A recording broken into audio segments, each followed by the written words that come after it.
For anyone's reference, it is twice the size of Germany, for anyone that's aware of the size of Germany, which I am not. Or for my reference, 10% of Australia. And Australia is massive. But the thing with Australia's landmass is that the population is mostly around the coastline, whereas the smackdown middle of Australia is, quite frankly, bushland, barren, dry, and, ruled by kangaroos and emus. And I personally wouldn't want to fight either, because they will kick your ass. All right, we're up to episode 41 of Fullmetal Alchemist Brotherhood, which is called The Abyss.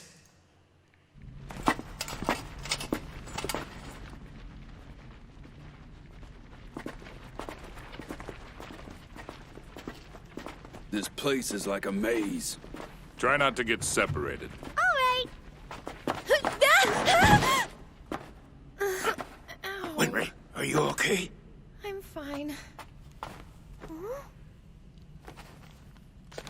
What's this stuff? Dynamite! Nah, these are all sopping wet. Relax, they wouldn't blow up even if we wanted them to. Enough. Quit dawdling. They could already be after us. Right, sorry.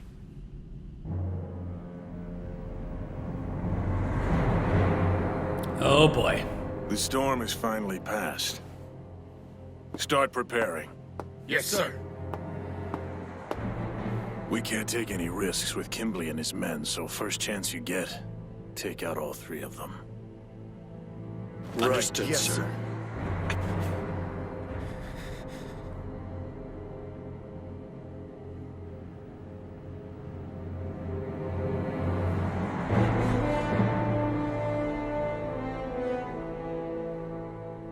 You're the only ones to know of this mission. Don't mention it outside of this room. Hey, hold on a minute. You're not planning on killing them, are you, Major? Of course we are. No, I'm not gonna have any part of that. I say we should take Kimblee prisoner and try to get some answers. Do you really think he'll tell us anything? He's too dangerous to live. But we don't know that about his men.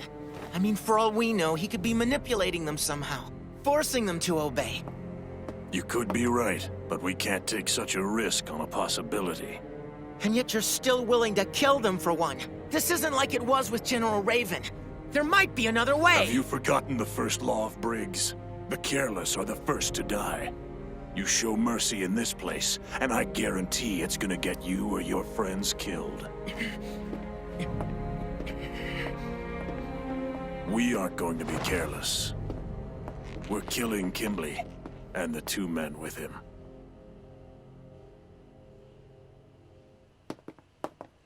I had almost forgotten that he's just a kid. Indeed he is, especially if he's naive enough to think he won't have to kill anyone. Well, I have to admit that I used to think the same thing. So did I. But once you've lived through a couple of wars like we have, you learn some things. Like sometimes, killing someone isn't as hard as letting them live. The Elric brothers have certainly chosen the more difficult path. I guess they like to go against the grain. Yeah, but in a way, I envy their conviction.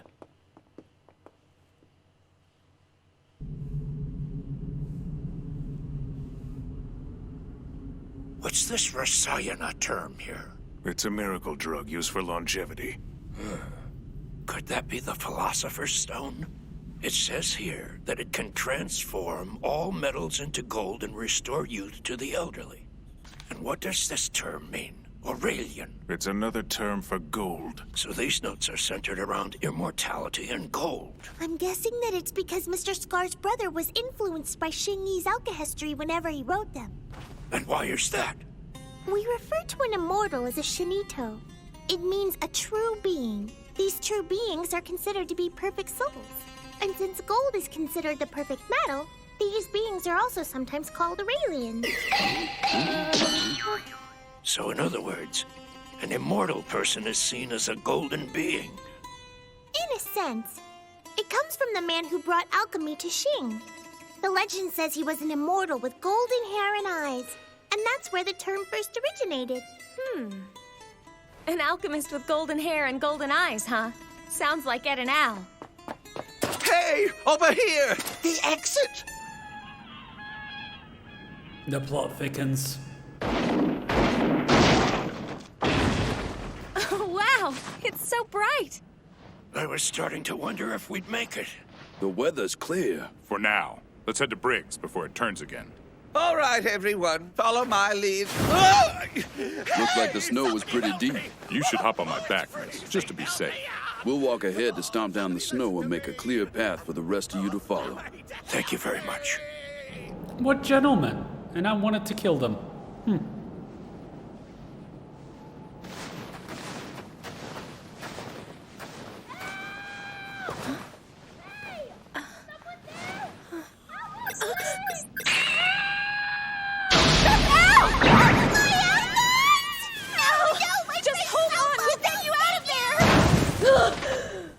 You saved me! I got stuck in the snow and then a blizzard buried me. What are you doing out here, Al? I crossed the mountain to warn you guys. You crossed over? In the middle of that snowstorm? So you cut straight through, bypassing the mine's twists and turns. Why would you even risk that? It was the only way to warn you. Warn us? About what? Briggs has been taken over by troops from Central. General Armstrong's gone. They summoned her to Central headquarters. You'll be walking right into their hands if you go there. Well, then what are we supposed to do? We can't just hide in the mines. I don't know. We'll have to find someplace else. But there isn't any place else.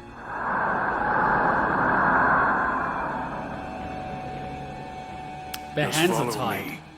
Where are you taking us? There's a mountain village called Aspect nearby. It shouldn't take us long to get there. Did you guys notice that their hands are still tied? See? I mean, they're not trusted yet. This is why you gain trust first. If you fail, then kill them.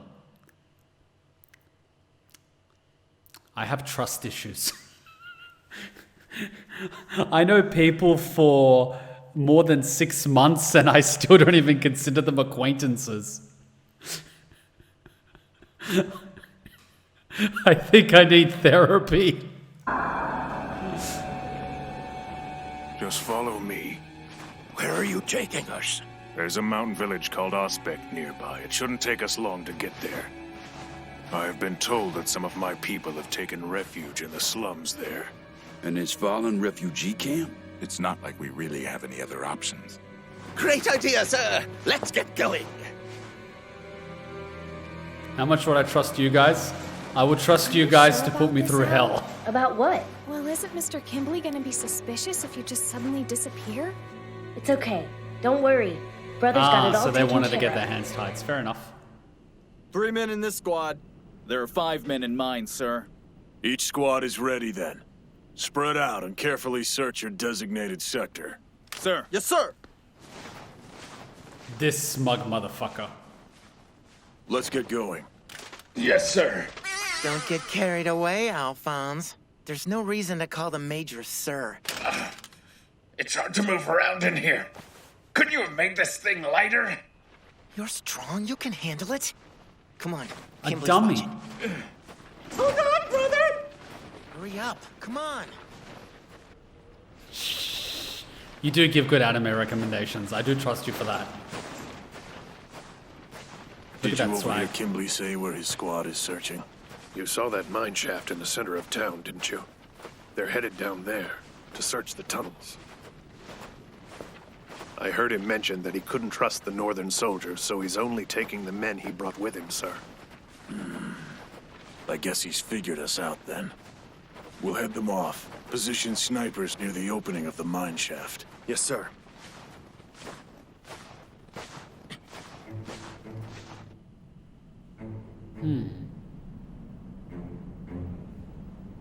Check the entrance for tracks in the snow. We'll follow them in if you find multiple sets. Yes, sir. Is it clear? Yes, sir. He's in my sights. First of all, you should never be pointing out your rifle from where you are, Second of all, that scope is going to be refracting the light. And third, you should be on the other corner of the room so they don't spot this sticking out like a goddamn sore thumb. Who taught you snipers how to hide?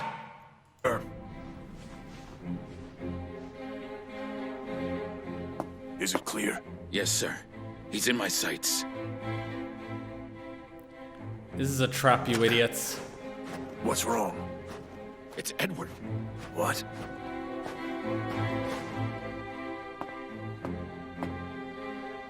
Hey, Kimblee.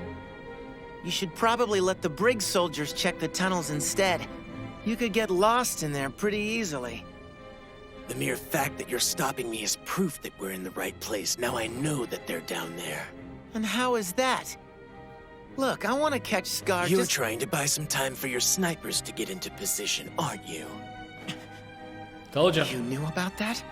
I can practically smell the murderous intent in the air around here. It's like a sixth sense I picked up while in Ishval. They're just standing there talking. What should I do? Can you still target Kimblee? Yes, sir. Then aim carefully and fire. Yes, sir.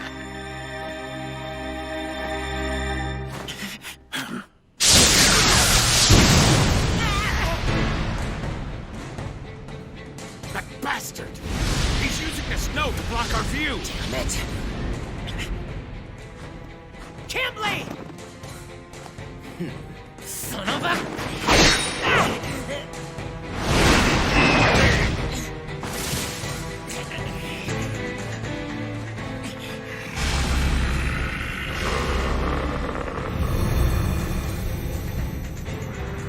What the fuck is Wolverine doing here? I should have guessed you guys were Chimeras.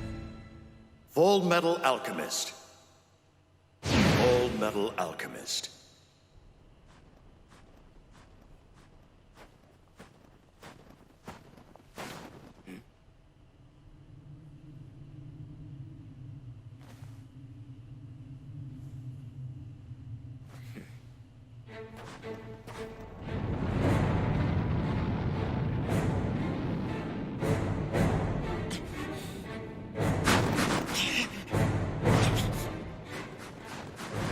Kimblee, I can't see anything.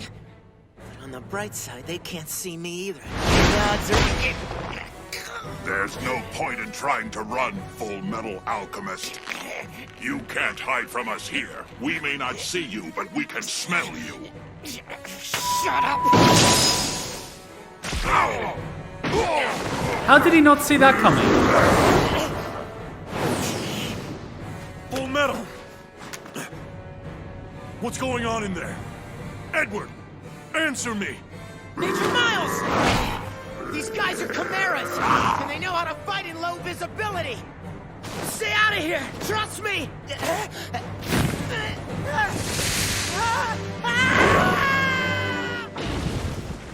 Thank God there's snow. Ow! Falling like that's gonna stunt my growth even more! Drink your milk, dumbass. Dynamite, huh? There's one perk to fighting in a mine.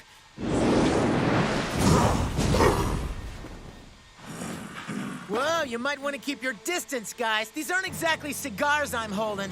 You idiot. That stuff isn't gonna do you any good. It's too damp. You sure about that? Do you happen to know what dynamite's made of? It's nitroglycerin, isn't it? And nitroglycol. And there's sawdust. Isn't there ammonium nitrate in it, too? Yes, there is. And what's ammonium nitrate made out of? That's easy. Nitric acid and ammonia.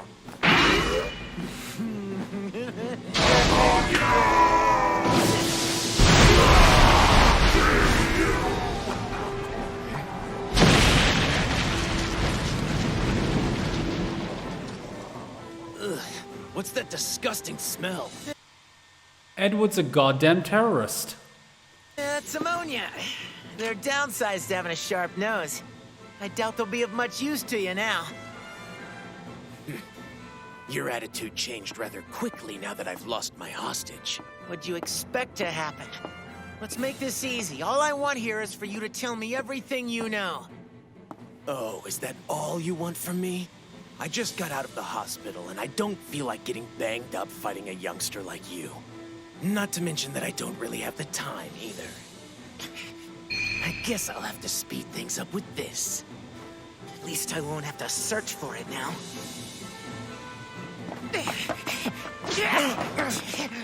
He's fast.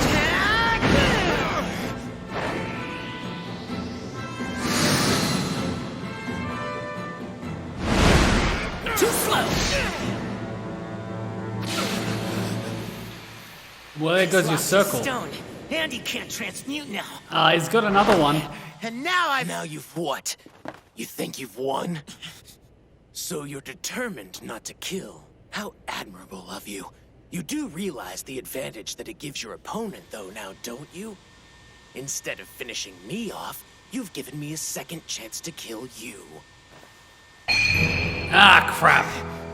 That sense of mercy is about to get you in a lot of trouble.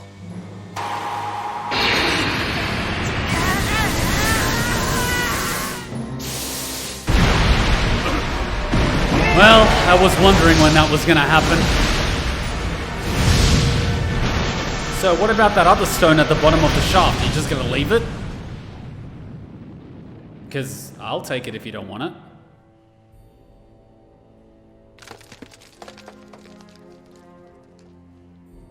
So, does he get a new personality, or is he stubborn enough to keep his own one?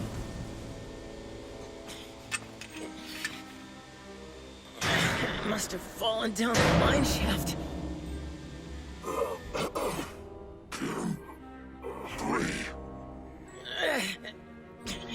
Damn it.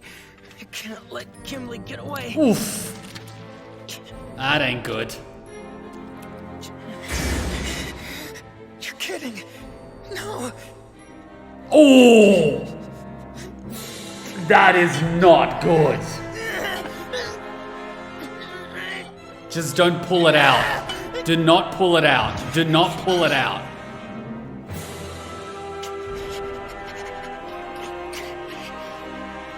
His lung's probably out, as is his kidney. What? Al? What's wrong? Are they connected? Al! Oh no. I'm being pulled back again. What? Pulled back? What do you mean, Al? What's wrong with the armor guy? Al! My body. It's pulling my soul. Al! Al! His soul is being pulled away. Do you know if anything like this has ever happened before, Winry? I don't know. Can you hear me, Alpha? Al! Al! Please wake up! No. Al! Al! What do we do? What do we do?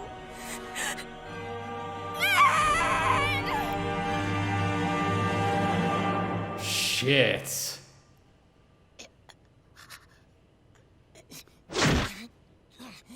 I won't make her cry. Especially not over something this stupid. Can he bend it so it covers the wound and keeps the blood in at least?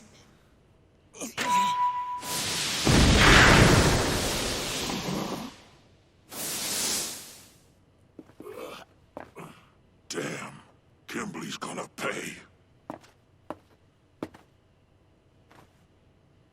Hey, Fullmetal Kid, you still alive? What made you decide to rescue us? You're more injured than we are. Don't get the wrong idea. I can't pull this out of my stomach on my own. Don't pull it! I could use a little bit of help. Dude! We were enemies just 5 minutes ago, and now you're asking us to save your life? Yeah. Okay, guys, serious talk. If you're ever impaled by something like that, don't fucking pull it out unless you're literally in an ambulance and they know what the fuck they're doing, because you're just gonna lose more blood. Yeah.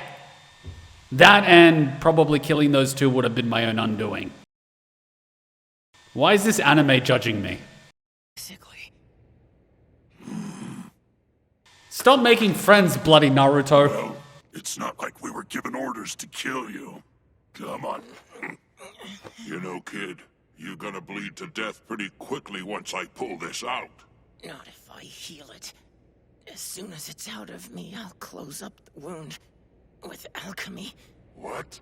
Have you ever performed any kind of medical alchemy before? Sort of. I did some research on it when I tried human transmutation. Just some research? Your guts have got to be all messed up.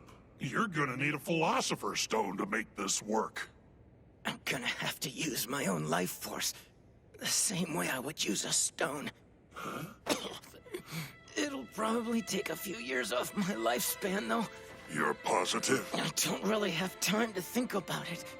If this is really what showing mercy is gonna cost me, then I'm gonna have to learn to pay the price, right?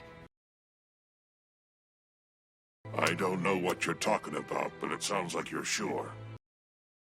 Ready?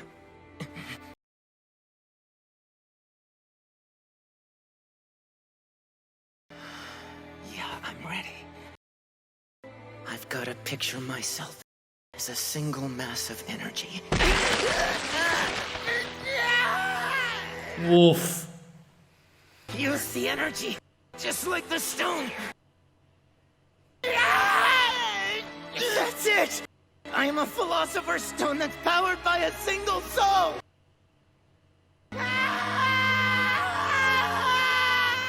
Remember what it felt like at that moment!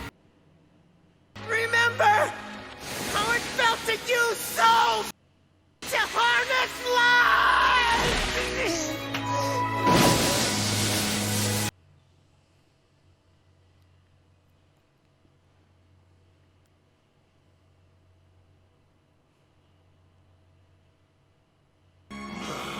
Damn, that was impaled deep. Did he make it? Ah, he's gone in a hoge. That easily. Huh. He's still a main character. Well, I wouldn't exactly say that I'm healed. I rejoined my undamaged organs. And I've managed to stop the bleeding. But it won't last for long. Oh, then you need a real doctor. No shit! I don't have time for that. What? Hey! I've got to stop Kimblee before he gets to... Dude. Can you just find the stone? Idiot. There's no way you can fight Kimblee in your condition. Oh god damn it, it was right there the entire time. What is it? Whoa. The stone, huh? I guess Mr. Kimblee must have lost it. Quit calling that freak mister. He's not our boss. Not since he almost killed us. That's a good point. How about we make our resignation official?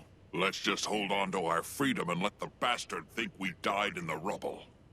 You want to maybe give it to this kid? What do we do with him? We can't just leave him here to die. We do owe him our lives, after all. Very true.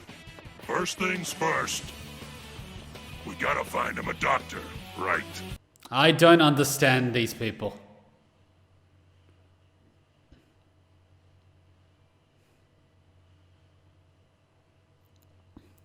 I'm sorry, but I would not trust people even if I did save their lives.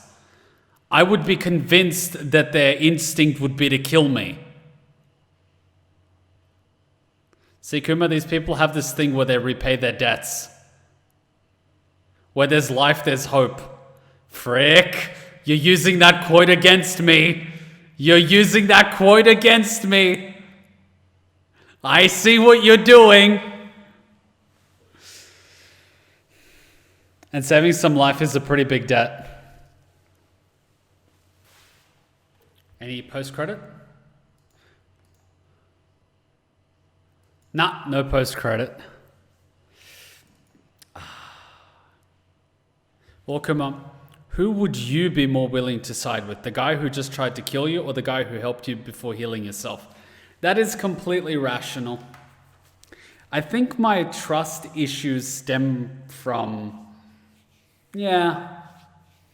I think I have to get over my past trauma at some point and learn that not all people are innately self-centered and self-serving. I think I have to at some point accept that not everyone is as bad as the people that I've encountered in my early life. It's going to take a little bit of time, but I think maybe maybe I should, I don't know, start looking for the good in people. I can't imagine how much pain Ed went through during that moment. I wouldn't be able to explain because I've never been impaled, but it is probably excruciating, and probably 2 or 3 organs were punctured at the time. I mean, the puncture was like here. So your lungs are here, your kidneys here at the back. One of them would have at the very least been hit. Not to mention whatever else is in there. It would have been excruciating. Also, those men are in the same position as the other 2 chimeras. They're just guys doing their job, not evil. Once they realized Kimblee was willing to just let them die, they had no reason to follow him. Some of them can change, for better or for worse though. No one would know any pain would be like except maybe Subaru.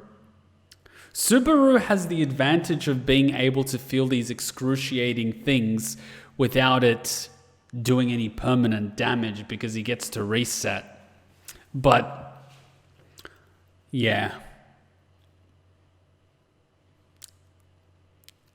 I don't know. I am of the, I mean, when you pretty much get betrayed by everyone you've ever known when you needed them most, you kind of develop a little bit of a trust issue, and you start thinking that everyone will only ever act in their best interest without any consideration for, you know, returning a favor. I'm of the belief, you know, when anyone does something for me, I try to equal out that debt because I don't want to psychologically owe them anything, because I do know that this can weigh down on you psychologically. So when someone does something for me, I make sure I remember it and pay it back in some capacity, so that way I don't feel indebted to them. Come on, when you go full time, we should set aside time for therapy streams. I don't think you want to go in here too much. Here is very messed up. Very, very messed up. Very, very tangled. It's very tangled. Yes, very tangled. Let's not do therapy. We can do hot chocolate and cookie night, but let's not do Kuma therapy night. That would not go very well. I don't think I am fixable. I think I'm stable in my own way. I've just seen some of the worst that humanity has to offer. My want to help is surfacing. I'm probably too naive. Despite experiences, I'd rather be a sucker than end up using someone. Oh, I wouldn't want to use someone either. I am against that. I am against that. It's just that I tend to always think of the negative possible outcome rather than the positive. I wouldn't say that I'm a pessimist, but I've through experience seen more negative outcomes than positive outcomes. And even amongst family, close friends and relatives, I've seen them not only disregard me, but disregard others for their own self-interest, to the point that it's traumatized me, and to the point that it's sort of left its emotional scar. Like, you know, some of you guys know the story of how bad some of my family is, and then I've seen monstrous things. You know, I've seen things with it's one of those things. It's probably why I find it so difficult to trust people. I thought before that I'm unfixable, but I found a way to be a better person in my own way. Lots of struggle, but I know that's the point of what I'm trying to do. I think that's a very admirable thing to do, and I do believe that you should be a positive influence on the world and the people around you. I am 100% in support of that, and I believe that morally and ethically you should do the best as you can as an individual. But at the same time, I would say that I'm well guarded because I've seen I've seen what people do, and I've been burnt before, and I still to this very day know people around me that I've learned that everyone has a price, and that there is a point in which they will turn their back on you. It's just a different price for everyone.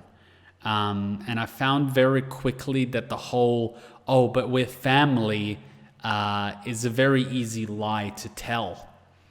That doesn't actually mean very much, which is why I don't believe that your blood relation to people is significant. I think the joint experience is significant, because I've had many people whom which I've had blood relations have backstabbed me in the past, or lied to me, or used me in the past. Whereas I've met some people that haven't, but they were of no blood relation to myself. But then at the same time, I've met many other people that were very self-centered, and I've seen a lot of people in both a professional sense and in a social sense that were very predatory. And I've met quite a few socio and psychopaths in my professional life too. So I've seen some of the worst that humanity has to offer. And if I can be honest, I've seen very little good personally. Very little. I'm not saying that as some sort of pessimistic preacher, but the amount of good I've seen is grains of rice in comparison to the metric tons of bad that I've seen come from people. There are some good people, yes, but I've seen the world break them. I've seen the world literally drag them through the sand face down and ruthlessly beat them down time and time again, and eventually break their spirit and beat them into submission and, quite frankly, destroy them. Which I don't think is fair, which I don't think it's good, which is why I believe that a lot of the problems in the world are caused by this. But at the same time, the way I think, the way I interpret things is always in a very defensive way. I find it very difficult to give people the benefit of the doubt because I'm so guarded. I'm sort of the trust but verify variety, where I'm always second guessing what everyone is saying, and I'm very cautious as to what I believe, and I'm always sort of fact checking. Is what they're saying aligning with what they have previously said? Are their words aligning with their actions? That sort of thing. Even amongst people that I consider friends. I consider them friends now, but like we've known each other for probably 4 or 5 years, and only now do I feel comfortable saying they're my friends, because up until then, there was sort of like people I hang out with, you know? Just because of that experience. Because I had people who I've known for 5-6 years, who I spent dozens of hours every week with, you know, who were my best friends, and my best friend quite literally just turned their back on me when, oh, there's someone else that's cooler than you, bye, you know, effectively. So I'm kind of used to it in a weird way. I'm used to that. So that's why I'm just so, I don't want to say independent, but so guarded, you know, so skeptical about people. I'm always asking, what's their motivation for being here? What's their motivation for talking to me? What did they want from me? I'm always waiting for that pitch, you know what I mean? Which I've caught, you know, people. I've even caught relatives try that on me. And I sometimes just sort of feign ignorance, but I keep it at the back of my mind. And I see when they're trying to, you know, weave their web. And I pretend like I'm not aware, but I'm very aware. And I'm very disappointed because a lot of the people that try to weave these webs with sweet words are people that portray themselves as very religious, very Christian, very noble, very ethical. But behind that veil of, you know, self-righteousness, there's a lot of greed, and there's a lot of self-serving, and there's always an excuse for it. So, it's a thing. It's a thing. It's just, I just struggle with it. I struggle with it. I'm aware of it. I know it's not the world's greatest thing, but I know at the same time it is a survival mechanism, and that it's probably ingrained in my very DNA because of where my ancestors come from, and it's probably what's kept them alive for so long. But at the same time, I know that it is something that does hold me back socially and emotionally. But it's one thing to be aware of something, it's another thing to be able to rewire it. I'm struggling to think of someone cooler than you. Wow, that's a big compliment. I can think of a lot of people cooler than me. But thank you, I appreciate it. You would be a good Papa Kuma. You know things you shouldn't do. The real trick is not doing the things I know I shouldn't do. It's about self-preservation, putting yourself first in the most logical thing to do for some people. I know. It's a thing, because I know that's humanity's greatest weakness, where we're unable to look past our own self-interest, where we would be willing to sacrifice the well-being of many others just to prolong our own existence, even if it's for a few days. And that kind of looks to be the motivation of that guy that was running the kingdom of Xerxes, right? He was willing to sacrifice all of his people just to continue on his life, even though his entire life was probably centered around being served by his kingdom, which would no longer exist had he achieved immortality, and then he probably wouldn't know what to do with himself anyway. But that's a whole nother conversation that's probably way too deep, and we probably shouldn't dig that deep, because that's a conversation we should be having at 3 a.m. over a scotch and cigar sort of thing. I've been lurking for a little bit, but this is a very interesting topic that I think has a lot to branch out. Have you ever thought of doing like a podcast or something? I feel like you'd be good at it. I can't say that I have, but if I had the opportunity, if I was sort of doing this as my 9 to 5 to, put bread on the table, and I was able to do more ambitious things like that, I wouldn't mind doing it, but I would definitely have to have other people on it, because if I'm just talking like this, it would be nice to have someone to talk with. I do like reading, but I would need other people there to really flush out the conversation, because my knowledge is very limited on the topic. I've thought about it a little bit, but there's probably people with a lot more depth in these topics who are probably much better versed at explaining them. It would actually be a cool idea to bring someone that's an expert in the field and picking their brains. I think that would be cool. I don't understand people who are willing to sacrifice others for themselves. It seems more beneficial for the world as a whole to make working towards making things better for the next generation. He just needs to recycle his streams and he'll get enough material if I edit out those little things. And I do agree with you on that one, Frick. If society was thinking as a whole, if we were actually thinking of bettering society as a whole in the way people like, say, Elon Musk are, where, one cool thing about Elon is that the patent for the electric car engines that he's developed for Teslas, even though it is a patent, it's an open patent, which means all the other car companies like BMW, Toyota, Mercedes, Lexus are actually using that technology and engines for their own vehicles. And he's not putting a patent on it where they need to pay him royalties, because his goal isn't actually to make money, even though he's making money because he creates great things. But his goal is actually to improve humanity, to bring it up to that next stage of evolution, which is why he made the company called Tesla, based on Nikola Tesla, who didn't want to patent his designs, which were then stolen by Thomas Edison, who did patent them, but that's a whole nother topic on his own.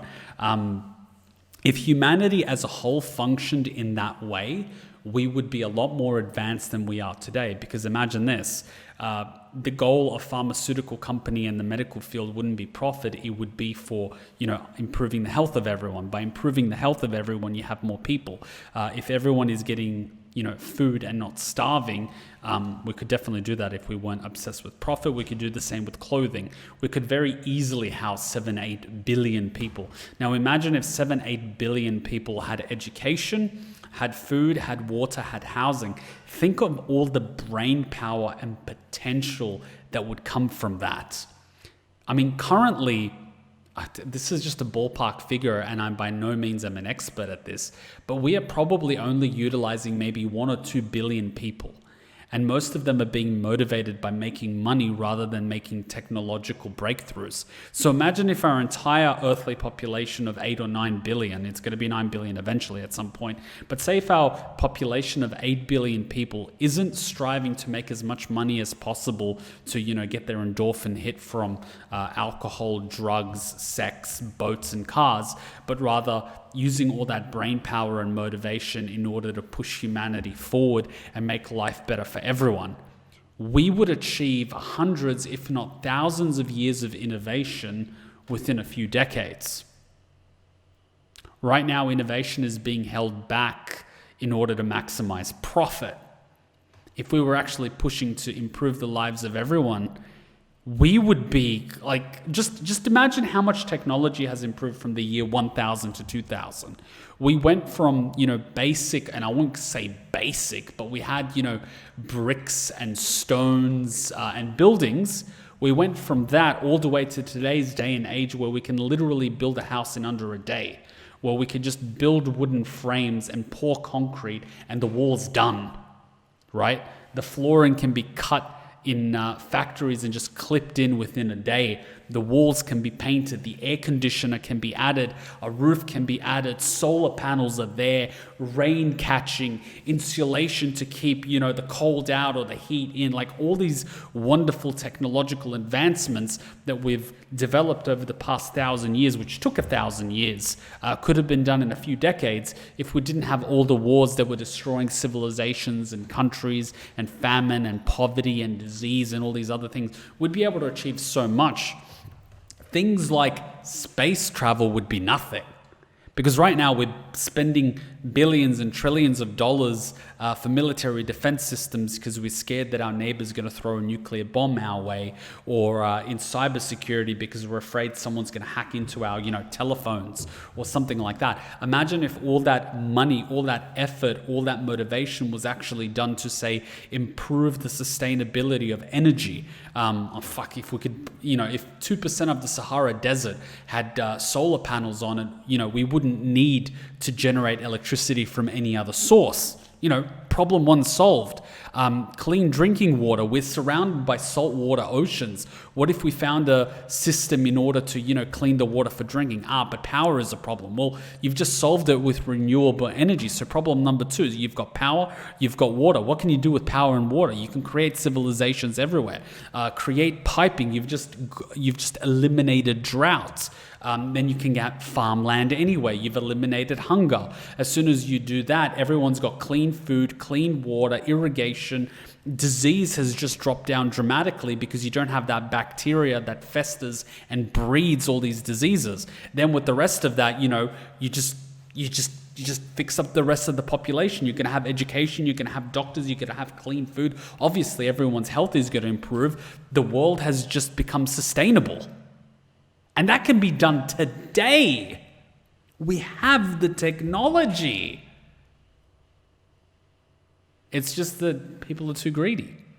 So I 100% agree with you that I don't understand it either, because it's counterproductive for us to destroy the planet where we live. It doesn't make sense, but people do it out of greed anyway, because humans are short-sighted.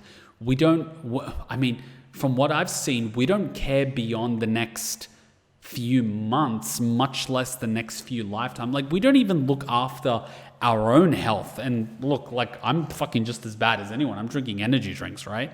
But we don't even look after ourselves, much less someone else, much less the world, much less future generations. That's the fundamental flaw of humans. The very thing that has enabled us to become the apex predator on this planet is also the thing that's in the end going to destroy us as a species.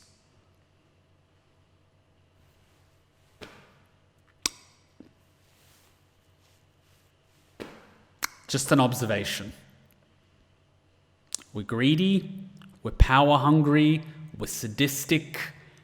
We have all these traits which have served us very well in the animal kingdom while we were fighting off tigers and bears, but we're not civilized. Kind of related, just up the road from me is a huge abandoned building and some abandoned shops, along with a large patch of unused land. Every time I go, I see homeless people, and when I was out with my sibling the other day, we were talking about why the government doesn't put effort into making all the abandoned land in those buildings into housing. I saw something very interesting online, and it was this monument to equality, but it was basically the stone that was put inside this cavity on the outskirts of a building where there's basically shelter to stop homeless people from sleeping there. And under bridges, they basically put these spikes so homeless people can't sleep there. Or they make park benches in a certain way so homeless people can't, sleep on them. I've noticed the benches now at bus stops, you can't actually sit on them, you can just only lean on them.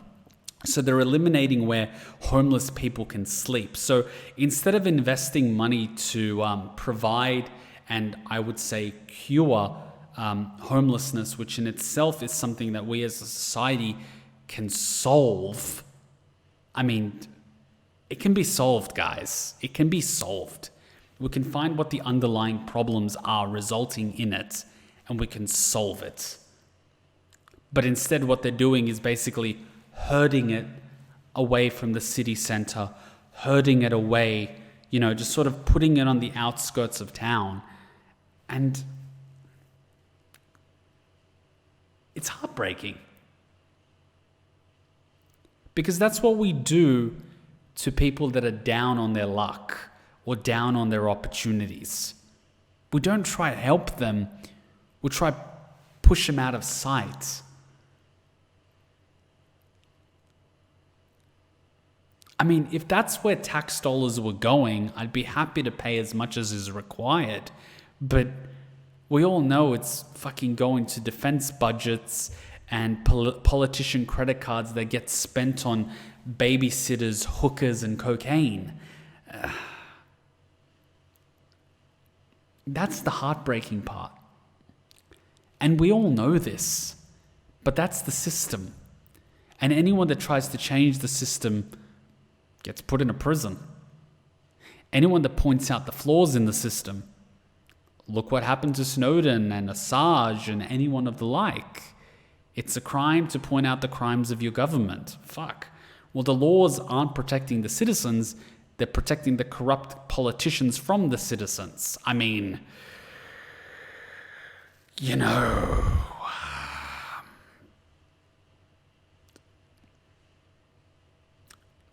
So, yeah, I see the bad.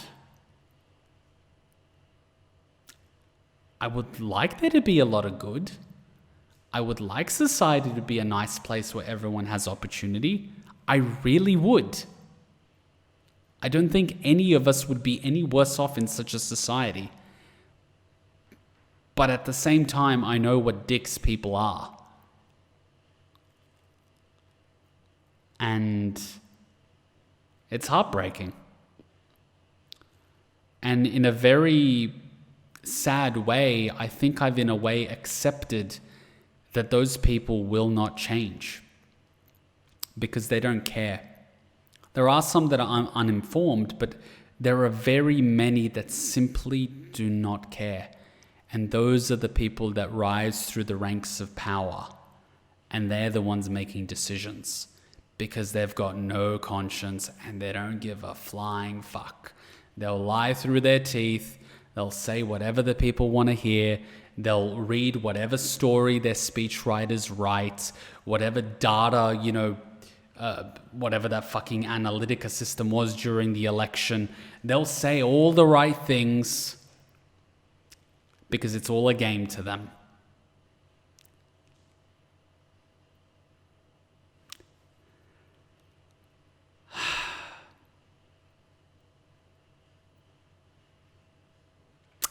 Quick little break and back to Fullmetal Alchemist.